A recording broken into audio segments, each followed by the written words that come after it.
Hello and welcome to a new episode of I Can Do. Thank you so much for tuning in wherever you may be. It's a holiday season. I hope and pray that you are enjoying time with family, with friends, that you are taking some time to relax, to watch movies, to get out and about. My family and I, we have been enjoying the holiday season. We are behind with our holiday movies, and I got some work I got to do to make sure that we get those in. But we're here in Texas, and we went to the Grapevine Christmas layout in Old Town Grapevine. Grapevine is the Christmas capital of Texas, and we had a great time looking at the different lights and making some arts and crafts and things like that. We went to the Dallas Zoo, and they have a really nice light show, and everything is decked out in Christmas lights. Great place to take a lot of different photos as well. So we've been having a great time with the holiday season, and Lord willing, we have some more things planned as well. Well, the weekend is near, and whenever the weekend gets close, I think most people are pretty happy about that. Yeah, people are happy about the weekend being here, right? So I can remember growing up that on Fridays, my grandmother, she would watch me and some other young kids, and one of my uncles, he would come every Friday and he would bring Chips Ahoy cookies, some donuts, and Kool-Aid as a treat for us every Friday. And I absolutely loved it. And I think that's when I probably got started with my free days once a week of just kind of eating whatever. But at the time, I didn't think of them as a free day or anything like that. It was just good food, junk food, sweet food. So anyway, that stuck with me for the end of the week on Fridays. There was always something to look forward to. I think a lot of people have this same kind of thought process as well about the end of the week. Maybe it's football, maybe it's some kind of sporting event you go to, or maybe you're engaged in some kind of sporting event. Maybe you're going out hiking or something like that. It's great to be able to look forward to something. I want to talk about how we can finish every week strong. How we can finish every week strong. Certainly, having something to look forward to is something that will definitely help us out. You know, there's a lot of discussion and talk, rightfully so, books, podcasts about how to start each morning strong, how to end each day strong, which I think is appropriate as well. And the more I think about the week, and one of the reasons why I'm sharing this is because of the planner that I've been using, my calendar that I've been using the last number of years now, the Full Focus Planner by Michael Hyatt.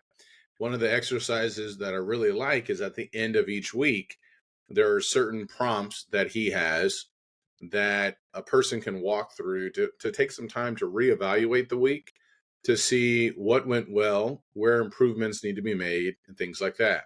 So I want to share with you, excuse me, I want to share with you how all of us can finish each week strong. All right. Number one, enjoy time to rest and recover. Enjoy time to rest and recover. That includes work, that includes exercise, that includes maybe even social media. Take the weekend off maybe from social media, but enjoy time to rest and to recover. Number two, keep the same sleep cycle or schedule even during the weekends if you can.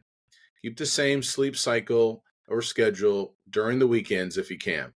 There's a lot of research out there showing that, number one, you can't really catch up on sleep. Number two, you're better off staying on the same sleep cycle or pattern. So it can be easy to say, well, I will catch up on sleep on the weekend. I don't think we can technically do that. So it's like if you lose it, if you don't use it, you lose it, right? With respect to sleep. So if you can stay on the same schedule, so if you wake up at 6 o'clock or 7 o'clock, whatever it may be, do your best to stay on that same cycle. Then on Monday, you don't have to worry about, feeling tired or feeling like you have to catch up and get back in this rhythm. All right. So that's the second way that we can finish the week strong. Number three, review the past week and list your 3 to 5 wins. If you have more, that's even better, from the previous week.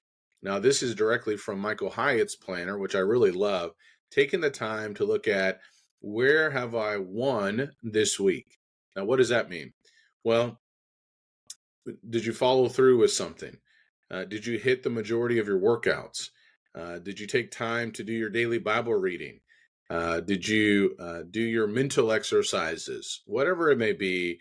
And when I fill this out in my journal, there are different things that are in it. So right now, I've been training for a marathon. So hitting my runs each week has been one of those big wins. Getting my work done on time, that's another big win. So list out those 3 to 5 wins that you have every week. That will help you to see, even if it was a difficult week, that no, there were still a lot of good things that took place. That's how you can finish the week strong. So let's do a quick recap, and then I'll give you one last thought. Number 1, take the time to rest and recover. Number 2, keep the same sleep schedule. Number 3, write out 3 to 5 wins that you had for that week. Finally, number 4, get a sheet of paper. Put a line in the middle of the paper going vertically or horizontally, it doesn't matter. Then in one section of the paper, write out things that energizes me. And then on the bottom half or on the other half, write out things that take away energy from me.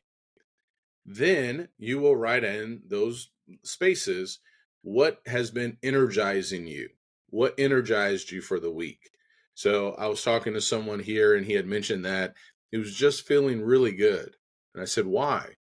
Because when you feel really good, you need to ask yourself, why? What is it that has gotten you to this point?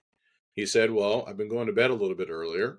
I would say, okay, that's great. So keep doing that because that's energizing him. He's ahead of his work right now. I said, that's fantastic. Keep doing that because that's giving him even more energy. That's the idea of finding out what is it that is energizing you. Is it three workouts per week or 5 per week? And what's taking energy away? Do you find yourself less energized and focused when you're not exercising, when you're behind on work, or maybe when you're behind on certain bills, or the house isn't cleaned as it should be? Figure out what is giving you more energy and continue to double down on that. And vice versa. The things that are taking away energy, you do this exercise every day over a month or just even weekly, looking back at the week, do that over a year, 52 times a year, you're going to get a really good sense of the trajectory, the habits, the mindsets that are going to help you to be at your optimal. All right. Now, I got this from Rich Litvin. He has a podcast called One Insight. So I have to give credit to him there, along with Michael Hyatt, with some of the things I've shared with you as well. So those are 4 effective ways, tangible things we all can do to finish each week strong, to take the time to review so that we can continue to build more and more success. One of the greatest dangers of future success is current success. And so making sure that, okay, it's been a successful week, I can just kind of rest here. No, we don't want to do that. We want to enjoy the success. Then we want to build upon that success even more. These are some exercises that can help us to do that. So I hope this encourages you. I hope this helps you. I can do, you can do. Please leave me a rating, a review, subscribe to the podcast. Take care, and God bless.